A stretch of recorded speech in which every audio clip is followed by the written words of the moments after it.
Assalamualaikum warahmatullahi wabarakatuh.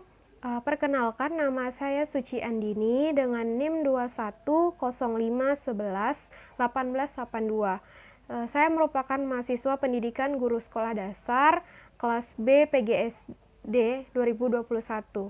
Pada kesempatan kali ini saya akan membuat video mengenai konsep dari pembelajaran fisika yang ada di sekolah dasar, yang mana saya memilih materi yaitu mengenai pesawat sederhana. Alat-alat bantu sederhana untuk membantu melakukan aktivitas disebut dengan pesawat sederhana. Pesawat sederhana sendiri merupakan alat mekanik yang bisa mengubah arah atau besaran dari sebuah gaya. Lebih simpelnya, pesawat sederhana adalah alat yang digunakan untuk mempermudah melakukan usaha atau pekerjaan. Ketika kita mempelajari pesawat sederhana, kita tentunya harus mengenal berbagai istilah yang ada dalam pesawat sederhana, seperti yang pertama, titik kuasa merupakan tempat di mana gaya kuasa itu diberikan. Yang kedua, titik beban merupakan tempat di mana meletakkan benda. Kemudian yang ketiga, ada titik tumpu, yaitu merupakan titik yang nantinya akan menjadi tumpuan untuk beban dan memiliki sifat yang tetap. Kemudian jenis-jenis pesawat sederhana ada 4, yaitu ada katrol, roda berporos, bidang miring, dan juga pengungkit. Kemudian masing-masing dari pesawat sederhana tersebut memiliki fungsi dan kegunaan yang berbeda-beda di dalam kehidupan. Yang pertama yaitu katrol. Katrol adalah pesawat sederhana yang mana berupa roda beralur yang terhubung dengan tali, yang mana digunakan untuk mempermudah dalam melakukan kerja karena katrol dapat mengubah arah gaya ketika menarik atau mengangkat beban.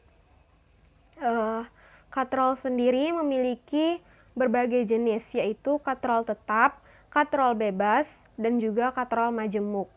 Katrol tetap posisinya tidak berubah-ubah ketika memindahkan benda, sedangkan katrol bebas posisinya bisa berubah. Untuk katrol majemuk sendiri adalah gabungan dari katrol tetap dan juga katrol bebas. Pada umumnya penjelasan lebih lengkapnya yaitu katrol tetap, yaitu katrol yang memiliki posisi selalu tetap ketika digunakan. Katrol tetap digunakan untuk penggerak timba yang ada di sumur.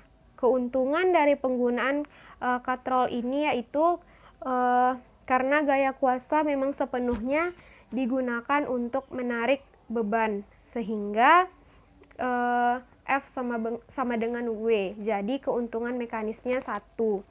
Kemudian katrol bergerak merupakan katrol yang berubah posisi ketika digunakan. Contohnya, katrol yang digunakan untuk mengangkat adonan semen sampai ke lantai atas dalam pembangunan, misal pembangunan rumah ataupun pembangunan yang lain. Kemudian yang ketiga ada katrol majemuk, merupakan perpaduan dari katrol bergerak dan juga tetap. Keuntungan mekanisnya dapat ditentukan dari banyaknya tali yang digunakan. Semakin banyak katrol yang digunakan, maka semakin mudah juga untuk mengangkat barang. Pemanfaatan katrol di dalam kehidupan sehari-hari bisa dilihat pada sistem sumur. Pada sumur timba, katrol digunakan untuk menimba air di dalam sumur. Contoh lainnya adalah katrol yang dipakai untuk menggerek bendera ketika upacara bendera. Kemudian yang kedua ada roda berporos. Pesawat sederhana jenis ini sudah tidak asing lagi dan banyak kita temukan di jalan raya. Roda berporos sendiri adalah pesawat sederhana yang mana memakai roda dan juga mempunyai poros tempat berputarnya roda itu sendiri. Pemanfaatan dari roda berporos ini dapat digunakan untuk memindahkan benda dengan mudah tanpa mengeluarkan banyak gaya. Kemudian yang ketiga ada bidang miring. Bidang miring sendiri adalah bidang datar yang diletakkan miring membentuk sudut tertentu sehingga dapat memperkecil gaya kuasa yang kita berikan. Kemudian bidang miring juga bisa berarti sebagai sebuah lintasan yang memiliki kemiringan tertentu serta membentuk sudut terhadap permukaan mendatarnya.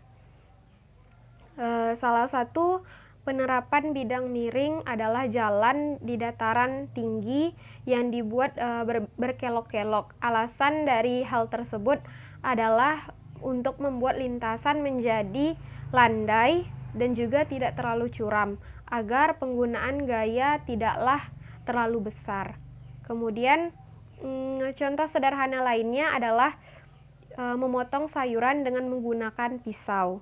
Kemudian pesawat sederhana selanjutnya adalah pengungkit. Pengungkit adalah pesawat sederhana yang dapat mempermudah atau memudahkan usaha dengan cara mengandalkan gaya kuasa dan mengubah arah gaya.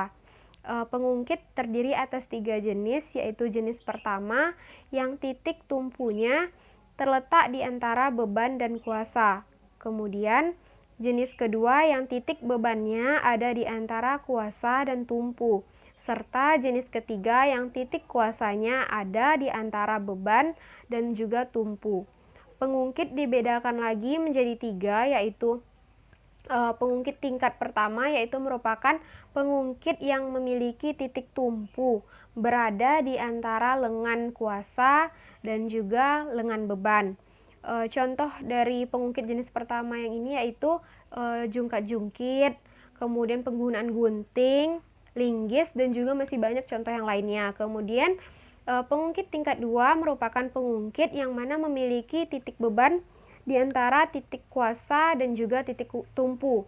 Contohnya yaitu pemecah kemiri, kemudian gerobak dorong, kemudian pembuka tutup botol, dan juga contoh lainnya.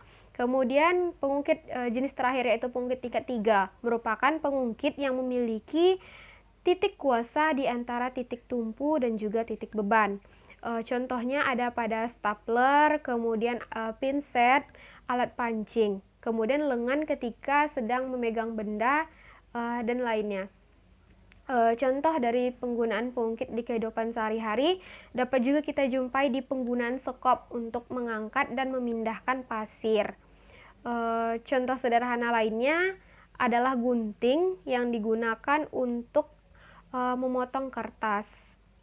Sekianlah yang dapat saya jelaskan mengenai konsep dari materi pesawat sederhana yang ada pada mata pelajaran fisika pada sekolah dasar. Lebih dan kurang saya mohon maaf. Wabillahi taufiq wal hidayah. Wassalamualaikum warahmatullahi wabarakatuh.